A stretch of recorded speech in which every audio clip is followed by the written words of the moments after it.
Your Excellencies, distinguished guests এবং যারা এসেছেন অভ্যাগত সবাইকে শুভেচ্ছা জানাচ্ছি।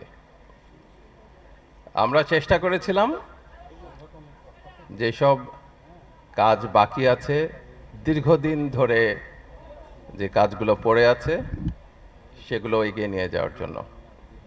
ডক্টর মোহাম্মদ ইউনূসের পরিকল্পনা অনুযায়ী আমরা যে কাজগুলো করার চেষ্টা করেছি এবং যে কাজগুলো বাস্তবায়নের চেষ্টা করেছি তার মধ্যে এটা অন্যতম।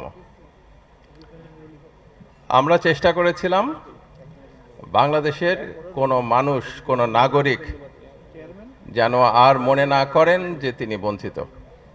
বাংলাদেশের কোনো নাগরিক যেন মনে না করেন তিনি সমাজের মেইনস্ট্রিমের বাইরে আছেন, আর সেটাই বাস্তবায়নের জন্য আমরা কাজ করে যাচ্ছি।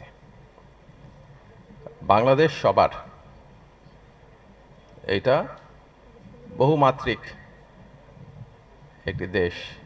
সমস্ত ধর্মের মানুষ, সমস্ত ভাষাগত মানুষ এবং নৃগোষ্ঠীর মানুষ যেন একত্রিত হয়ে বাংলাদেশকে গড়ে তুলতে পারে।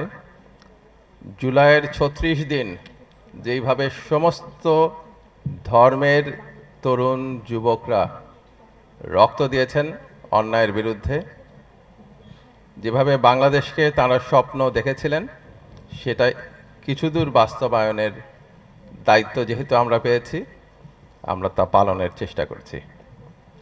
এই ক্ষেত্রে আপনারা আমাদের পাশে থাকবেন।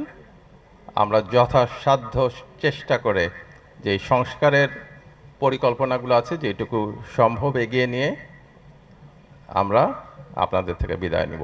সবাইকে ধন্যবাদ। অসংখ্য ধন্যবাদ।